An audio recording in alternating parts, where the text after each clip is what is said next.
This thing got popped in the nose and it got popped hard and took the whole front end off. One frame rail's still hanging on the car, but the rest of it all got ripped off and destroyed. The gentleman brought me the car to do just the body and the paint work. We're gonna fix the front end on it. We're gonna put the pieces back where they belong. We're gonna do all the body work, the metal work, the mud work, paint it, assemble it, put the windows in it so they roll up and down like they're supposed to, put the back glass in it and the headliner. That's what we call a body and paint. So at that point, he can take it home and put his engine, transmission, drivetrains, and all that stuff, the interior. He can build out the whole car himself. He's a mechanical guy. He just doesn't have the ability to do all of the body and the paint, and especially in this particular case, the structural repairs.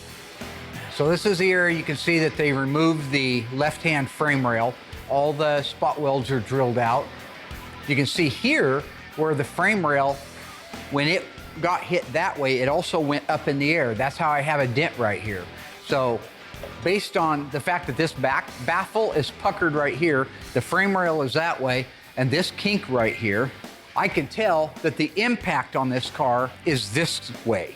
So when you're looking at a car like this, if you take your time and you have some experience in the business, you can almost figure out what happened to it by looking at the direction things went during the primary part of the impact, and then the adjacent things that are part of the secondary part of the impact. So here's a great example of Newton's theory of opposition.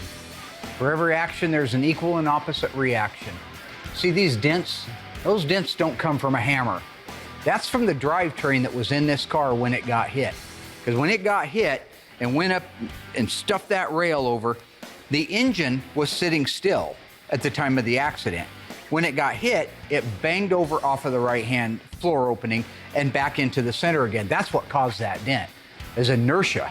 The secondary damages are the things that happen as a result of that trauma. It could be the engine and transmission, for example, in a hit like that. They're suspended in rubber. It's a rubber motor mount, it's a rubber transmission mount. Rubber has flexibility. The car stopped suddenly, but that engine kept moving. So it would have damage to the right frame rail in addition to the impact, but then it would come back because it's made out of rubber and bounced off the left frame rail, and it could have hit the center tunnel with the transmission. Secondary damages aren't just limited to an engine and transmission.